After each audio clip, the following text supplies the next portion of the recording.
Hamas Gaza امن منصوبے کی مخالفت نہیں کرے گا، 5 عرب ملکوں نے یقین دلایا حماس معاہدہ مان لے گا۔ نائب وزیر اعظم اسحاق ڈار کی پریس کانفرنس، کہا ایک ملک سے حماس کے مذاکرات چل رہے تھے، حماس کئی باتوں پر آمادہ ہو گیا تھا، 8 ملکوں میں شامل اس ملک نے یقین دلایا ہے حماس معاہدہ خلاف نہیں کرے گا۔ فلسطینی اتھارٹی نے بھی امن معاہدے کا خیر مقدم کیا۔ کچھ لوگ سیاست چمکانے کے لیے تنقید کر رہے ہیں، وہ کیا چاہتے ہیں؟ غزہ میں خون بہتا رہے، بچے بھوک سے مرتے رہیں؟ نائب وزیر اعظم نے کہا انڈونیشیا نے 20,000 فوجی تعینات کرنے کی پیشکش کی، امید ہے پاکستانی قیادت بھی اس متعلق کوئی فیصلہ کرے گی۔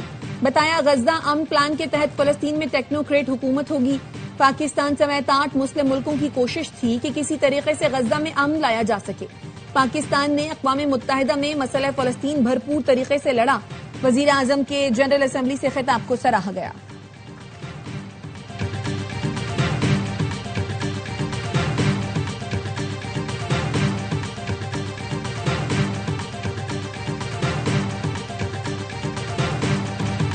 منصوبہ قبول نہ کیا تو حماس کو بہت نقصان ہوگا، امریکی صدر ٹرمپ کی دھمکی، کہا حماس کے پاس امن منصوبہ قبول کرنے کے لیے 3 سے 4 دن ہیں۔ اسرائیل، عرب اور مسلم ملکوں نے امن منصوبہ قبول کیا، حماس منصوبہ قبول کرے یا اسرائیل کا مقابلہ، امن منصوبے پر مزید مذاکرات کا کوئی امکان نہیں۔ حماس کا جواب نہ آیا تو بہت افسوسناک انجام ہوگا، حماس قیدی رہا کرے اور اچھے رویے کا مظاہرہ کرے۔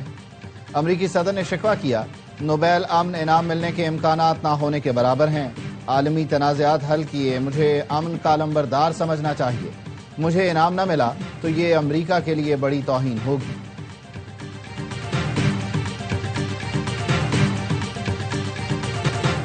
قطری وزیر اعظم اور مصری انٹیلیجنس چیف نے حماس کو 20 نکاتی مجوزہ امن منصوبہ دے دیا۔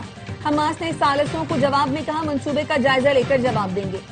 واضح کیا غزہ پر غیر ملکی ادارے کی حکمرانی قبول نہیں، تجویز کا مثبت طرز عمل میں جائزہ لے کر جوابی حکمت عملی سے آگاہ کریں گے۔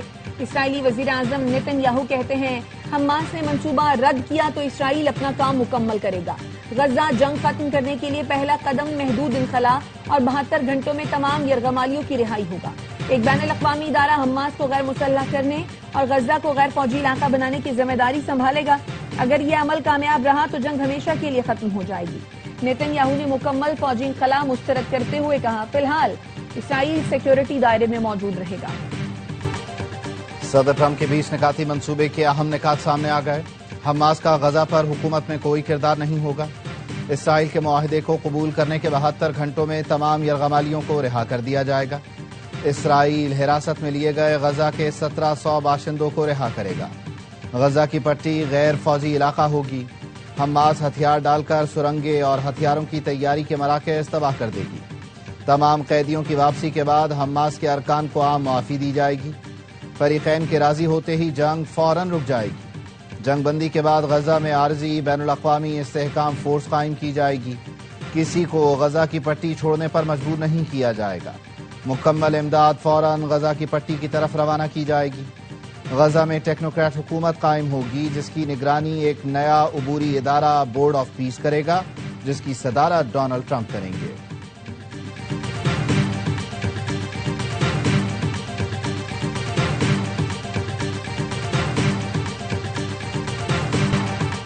ڈونلڈ ٹرمپ کا تقریب سے خطاب میں شہباز شریف اور فیلڈ مارشل کا ذکر، کہا وزیر اعظم شہباز شریف اور فیلڈ مارشل عاصم منیر سے ملاقات ہوئی۔ فیلڈ مارشل عاصم منیر نے کہا صدر ٹرمپ نے لاکھوں زندگیاں بچائیں، فخر ہے فیلڈ مارشل عاصم منیر جیسی اہم شخصیت نے میرے بارے میں ایسا کہا۔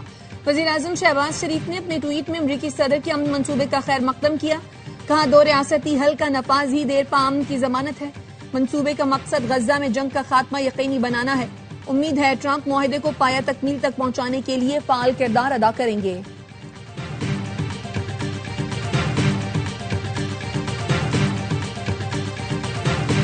بھارتی پراکسی فتنہ خوارج کا کوئٹہ میں خودکش حملہ، 10 افراد جاں بحق 30 زخمی، جوابی کارروائی میں 5 دہشت گرد مارے گئے، ایف سی کے 2 جوان زخمی، سیکیورٹی ذرائع کے مطابق دھماکے کے بعد 5 خوارج نے ایف سی ہیڈ کوارٹرز میں گھسنے کی کوشش کی، فورسز نے خوارج کو باہر ہی جہنم واصل کر دیا، دہشت گردوں نے ایف سی کی وردی پہن رکھی تھی۔ صدر آصف زرداری اور وزیر اعظم کی جانب سے خودکش حملے کی مذمت، صدر آصف زرداری نے کہا بھارت نواز شر پسند عناصر کے عزائم کو ناکام بناتے رہیں گے، وزیر اعظم نے کہا ملکی سالمیت کو نقصان پہنچانے کی کوشش کرنے والوں کو عبرتناک سزا دیں گے. وفاقی وزیر داخلہ محسن نقوی اور وزیر اعلیٰ بلوچستان کی بھی مذمت.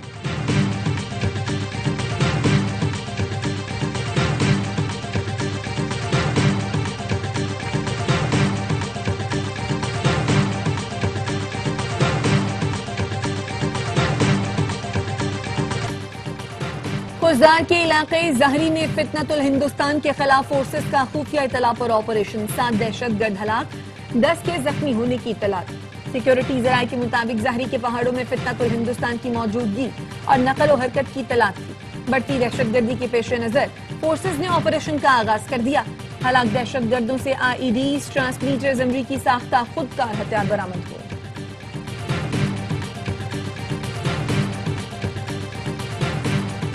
صدر Asian cricket council Mohsin Naqvi کا بھارت کو 2 ٹوک جواب. ایشین کرکٹ کونسل کے اجلاس میں بھارتی بورڈ کے سربراہ کی منتیں، کہا ایشیا کپ کی ٹرافی دے دیں. محسن نقوی نے جواب دیا ٹرافی کا معاملہ ایجنڈے میں شامل نہیں. ٹرافی لینی ہے تو بھارتی کپتان کو ACC کے دفتر آنا ہوگا. ذرائع کے مطابق ACC اجلاس میں بھارتی رویے کی مذمت کی گئی. اسپورٹس مین اسپرٹ، ٹاس اور میچ کے بعد ہینڈ شیک تنازع بھی زیر بحث لایا گیا. ایشیا کپ کا کامیاب انعقاد اور ریکارڈ ویورشپ پر بھی بات ہوئی. فیصلہ ہوا کہ 2027 میں 50 اوور ایشیا کپ بنگلہ دیش میں ہوگا.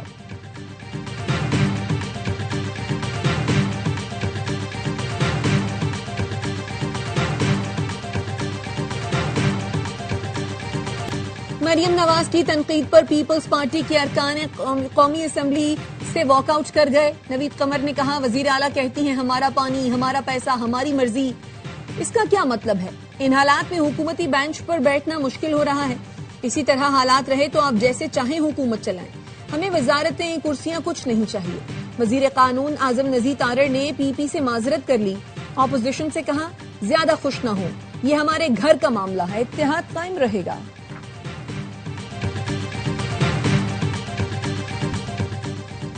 نون لیگ کی ایک طرف معذرت، دوسری طرف پھر تنقید. مریم نواز نے نام لیے بغیر پیپلز پارٹی پر طنز کے تیر چلا دیے. کہا پنجاب میں تاریخ کا بدترین سیلاب آیا. افسوس دوسرے صوبوں نے پنجاب کی تکلیف پر پریس کانفرنسز کر کے سیاست کی. میں نہیں چاہتی کہ کسی سے کہوں پنجاب میں سیلاب آ گیا، اللہ کا واسطہ مجھے کچھ دے دو. ہمیں کسی کے سامنے کشکول پھیلانے کی ضرورت نہیں. پنجاب میں جتنے کام ہو رہے ہیں سب آپ کے پیسوں سے ہو رہے ہیں. تمام صوبوں کے عوام کو اپنا حق مانگنا چاہیے. جن کو سڑکیں، لیپ ٹاپ، اسکالرشپ، سستی روٹی نہیں ملتی، انہیں اپنے حکمرانوں سے سوال کرنا چاہیے. وزیر اعلیٰ پنجاب کا اس سال 1,18,000 لیپ ٹاپ دینے کا اعلان. کہا آج تک تمام اسکالرشپ اور لیپ ٹاپ میرٹ پر دیے، اوپر سے نیچے تک تمام تعیناتیاں میرٹ پر ہوتی ہیں.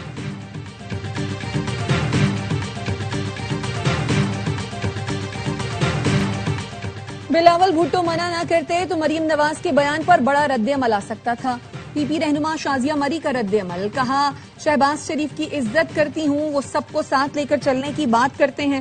مریم نواز کے بیان پر پانی سر کے اوپر سے جا رہا ہے، اس لیے واک آؤٹ کرنا پڑا. سینیٹر شہری رحمان کا کہنا تھا پیپلز پارٹی نے ہمیشہ اتحادیوں سے تمیز کے دائرے میں رہ کر بات کی. TV یا جلسوں پر الفاظ کی جنگ چھیڑنا ٹھیک نہیں. اتحادیوں کا یہ رویہ رہے گا تو پیپلز پارٹی کا حکومت کا ساتھ دینے کا کیا فائدہ؟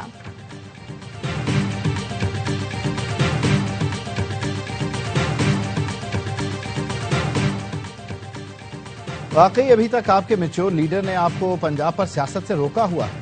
پنجاب کے سیلاب پر سیاست کرنے کا مشورہ آپ کو مودی نے دیا تھا. وزیر اطلاعات پنجاب عظما بخاری کا پیپلز پارٹی کے رہنماؤں کے بیانات پر رد عمل. کہا پنجاب کے وسائل، خزانہ اور پانی پر پہلے صوبے کا حق ہے، پھر کسی اور کا. لسانیت اور صوبائیت کو ہوا آپ دے رہے ہیں، وہ بھی با جماعت. مریم اورنگزیب نے کہا PP ترجمان گندم اور سیلاب پر سیاست کریں گی تو جواب بھی ملے گا. بلا جواز تنقید کی تو جواب سننے کا حوصلہ بھی رکھیں. ایک دوسرے پر تنقید پاکستان کے مفاد میں نہیں، پیپلز پارٹی کو سمجھنا ہوگا.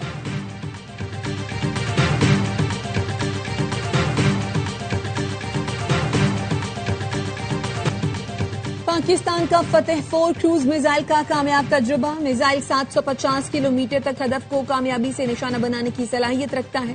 میزائل جدید ایوینکس اور نیویگیشن سسٹم سے لیس اور دشمن کے دفاعی نظام سے بچ نکلنے کی صلاحیت رکھتا ہے. صدر وزیر اعظم اور وفاقی وزیر داخلہ کی مسلح افواج کو مبارکباد، سائنسدانوں کی محنت کو سراہا۔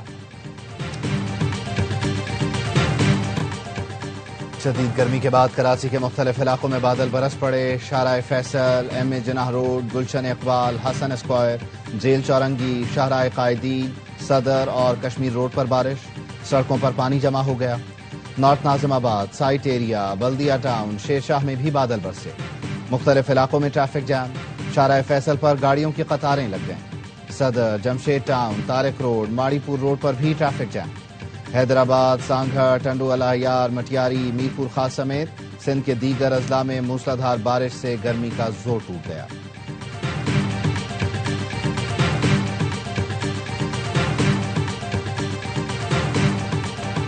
جو گزر گیا وہ سکندر، جو ڈر گیا وہ گڑھے کے اندر۔ کراچی کا جنہ ایونیو روڈ سڑک ہے یا آف روڈ چیلنج، شہریوں کے لیے فرق کرنا مشکل ہو گیا۔ ملیر ہالٹ سے ٹینک چوک جانے والی سڑک تباہ ہو گئی، مسافر خوفزدہ، کسی گڑھے میں کار گرتی ہے، کہیں ٹرک زمین میں دھس جاتا ہے۔ تعفن کی وجہ سے سڑک سے گزرنا امتحان بن گیا۔ کراچی کے شہریوں کو بس اب دعاؤں کا ہی سہارا۔ سیلاب متاثرین کے لیے 389 ارب روپے کے ریلیف پیکج کی تیاری مکمل۔ ذرائع کا کہنا ہے وفاقی حکومت آئی ایم ایف کو سیلاب متاثرین کی بحالی کے لیے وزیر اعظم پیکج دینے کی درخواست کرے گی۔ آئی ایم ایف کے ساتھ مذاکرات کے 5ویں روز این ایف سی اور سیلاب کے باعث نقصانات پر سیشنز ہوئے۔ وزارت خزانہ، سندھ، خیبر پختونخوا اور بلوچستان کے ساتھ مذاکرات ہوئے۔ آئی ایم ایف وفد آج پنجاب حکومت کے افسران سے بریفنگ لے گا۔ آئی ایم ایف نے بنیادی ضروریات کے تخمینے کی رپورٹ مانگ لی۔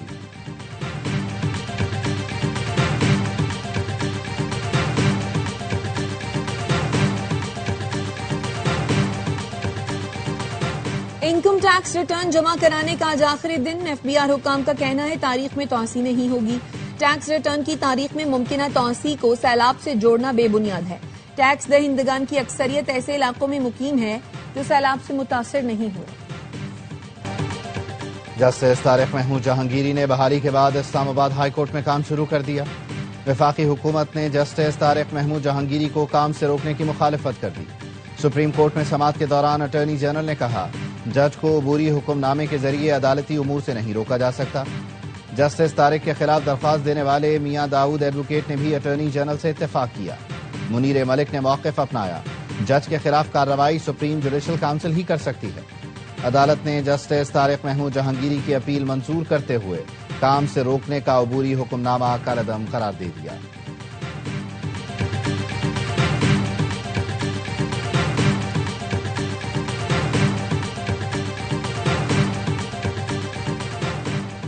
ادارہ امراض قلب کراچی میں ٹینڈر ایوارڈ میں بے قاعدگیوں کی نشاندہی۔ ٹرانسپیرنسی انٹرنیشنل پاکستان نے وزیر اعلیٰ سندھ کو خط میں لکھا، من پسند فرم کو نوازنے کے لیے طبی آلات کی خریداری کے ٹینڈر کو خلاف قانون منسوخ کیا گیا۔ سب سے کم بولی دینے والی فرم کو ٹینڈر جاری نہیں کیا گیا۔ ادارہ برائے امراض قلب انتظامیہ نے ڈریپ اور سیپرا قوانین کی خلاف ورزی کی۔ دستاویزات میں رد و بدل اور بچوں کی بیرون ملک منتقلی کا کیس، وفاقی اینٹی کرپشن کورٹ نے سارم برنی کی درخواست ضمانت مسترد کر دی۔ سارم برنی کی درخواست ضمانت جوڈیشل مجسٹریٹ اور ہائی کورٹ سے بھی مسترد ہو چکی۔ 1.5 ماہ پہلے مقدمہ وفاقی اینٹی کرپشن عدالت میں منتقل کیا گیا تھا۔ ملزم سارم برنی گزشتہ 1 سال سے جیل میں ہیں۔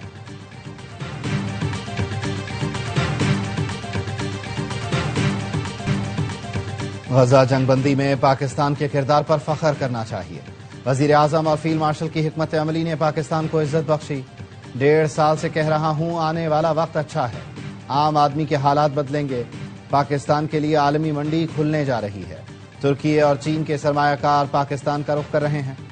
گورنر سندھ کامران ٹیسوری کہتے ہیں بھارت اور مودی عالمی دہشت گرد ہیں، 10 مئی بھارت کے منہ پر کالک کی طرح ہمیشہ رہے گا۔ بھارت کو جنگ میں ہار کی ہزیمت ہمیشہ اٹھانا پڑے گی۔ مودی سرکار کھیل کے میدان کو جنگ کا میدان نہ بنائے۔ ایک طرف جنگ بندی مذاکرات کا ڈھونگ، دوسری طرف غزہ پر حملوں میں تیزی۔ اسرائیلی فورسز کی جارحیت میں کمی نہیں آئی، وحشیانہ حملوں میں مزید 42 فلسطینی شہید کر دیے، ایک اور فلسطینی بچہ بھوک سے دم توڑ گیا۔ فاقوں سے شہید افراد کی تعداد 453 ہو گئی، ان میں 150 بچے شامل ہیں۔ 7 افراد امدادی مراکز پر صہیونی گولیوں کا نشانہ بن گئے۔ شہید فلسطینیوں کی مجموعی تعداد 66,097 ہو گئی، 1,68,000 سے زیادہ زخمی ہیں۔ غزہ کے لیے امداد لے جانے والا گلوبل سموتھ فلوٹیلا غزہ کے قریب خطرے کے علاقے میں داخل۔ فلوٹیلا بحیرہ روم میں غزہ سے تقریباً 200 ناٹیکل میل دور ہے۔ مغربی طاقتیں انسانیت کی مجرم ہیں، ایران کو جھکانے کا خواب خام خیالی ہے۔ ایرانی صدر مسعود پزشکیان کا کہنا ہے، ایران پر پابندیوں کا مقصد تہران پر دباؤ ڈالنا ہے۔ ایران کو گھٹنے ٹیکتے دیکھنے کا خواب صرف خوش فہمی ہے جو کبھی حقیقت میں نہیں بدلے گا۔ امریکہ اور یورپی ملکوں نے سفارتی عمل کو ناقابل اعتبار بنا دیا۔ جون میں جب ایران پر حملہ کیا گیا اس وقت مذاکرات جاری تھے۔ کینیڈا نے بھارت کے بشنوئی گینگ کو دہشت گرد تنظیم قرار دے دیا، اثاثے منجمد اور فنڈنگ روکی جا سکے گی۔ بشنوئی گینگ کے خلاف انسداد دہشت گردی قوانین کے تحت مقدمات چلائے جائیں گے۔ خبر رساں ایجنسی کے مطابق کینیڈین وزیر آنندا سنگری نے کہا، بشنوئی گینگ نے بھارتی نژاد کمیونٹی میں خوف پیدا کیا۔ کینیڈا میں سکھ برادری کو تشدد دھمکیوں کا نشانہ بنایا گیا۔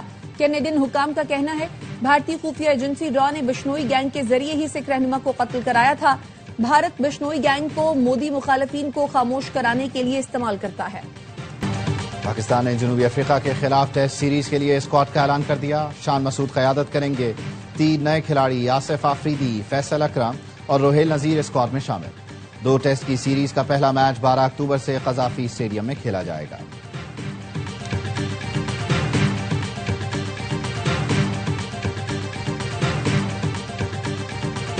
اور خواتین کرکٹ ورلڈ کپ کا میلہ سج گیا۔ افتتاحی میچ میں میزبان بھارت اور شری لنکا مد مقابل۔ گوہاٹی میں بھارت نے شری لنکا کو 270 رنز کا ہدف دے دیا۔ دیپتی شرما اور امنجوت کور کی نصف سنچریاں، رانا بیرا نے 4 وکٹیں حاصل کی۔ بارش سے متاثر میچ 47 اوور تک محدود کیا گیا۔ فاطمہ ثنا کی قیادت میں پاکستان اپنا پہلا میچ جمعرات کو بنگلہ دیش ویمنز کے خلاف کولمبو میں کھیلے گا۔